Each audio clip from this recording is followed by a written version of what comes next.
What's up, everybody? It's your boy David. I'm back with part 3 of my ongoing Necron terrain series. Though, this particular bit of terrain could very easily be styled to work for nearly any sci-fi game or faction. Today we're making these electric barricades, so let's get right into it. These barricades are a spin-off of my simple barbed wire design, and use many of the same elements. The first thing you're going to need to start is these cocktail skewers. Grab a pair of snips or a set of garden shears like I'm using and start trimming the spiky end off to use for the barricade's main structure. Trim some bases to your preferred size or whatever is recommended by your game system of choice. I like to use jumbo popsicle sticks cut roughly in half and rounded off. Chipboard or cardboard could work just as well here though. Next up, we're going to hot glue the cocktail sticks to the bases. I'm showcasing two different styles here. A simple set of one spike on either end, and a more fancy iteration with 5 sticks in a staggered pattern. The basic version is more or less a direct analog to barbed wire, whereas the fuller version is kind of how I'd picture a barricade getting phased or airdropped into the battlefield would look like. A good tip for smaller sections of terrain like this is to build up the ground in the center a bit. It helps the ground look a bit less static, and practically speaking it also adds some weight to the terrain piece. The next thing you're going to want to do is prep sections of pipe cleaner for the electricity. You know how in my safety warnings about pipe cleaners, I always tell you not to try melting the glitter kind? This is what you've been saving them for. I cut 3 lengths of pipe cleaners per base, one each at 3.5, 4, and 4.5 inches to give some variety. This could easily be scaled or varied depending on your end goal though. After cutting, start to crinkle these up. Just bend them back and forth, trying to keep each bend less than about 1/4 inch or so. These don't need to fit any particular size or style right at the moment. When we're mounting them, we're going to bend them further into place. With all of the wire pieces bent, it's time for us to mount them to the spikes. You can glue one side of a piece in place at a time if you want. Personally, I found this didn't help hold them in place all that well, but it did do a great job of getting glue on my fingers. After that, I started to dry fit the pieces into place. Don't be too regular with this either.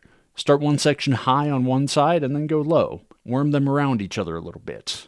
On the bases with more spikes, try alternating which side of the spike you feed through, or even skip one altogether. Just be a little bit irregular here, it'll help the end product look more natural. After finishing with the dry fit, bend the end sections into or around the spikes. You can pinch them into place by hand, or shift them into place with a pair of needle nose pliers. Then go over the areas where the wire connects to the spikes with some runny super glue. You can be a bit heavy-handed here, but don't worry about it too much. The next thing we're going to do is to add some glue to strengthen up the bristles, and that's going to help stick them to the spikes better too. I tested out several options for this step. Normal PVA glue will work well in a pinch, but using Mod Podge gave a stronger end product for me. The best option I found for applying it to the pipe cleaners is to drip the Mod Podge straight on, then wet a brush you're not too fond of, and work it into place with that. Once this dries and the pipe cleaners are nicely stiffened up, this is a good time to base the pieces. Since these are smaller bits of terrain, I went my normal route and super glued on flocking. To match with the other Necron terrain I've been working on recently, I glued on medium and fine-grained sand, and topped it with a few pieces of aquarium gravel superglued on top.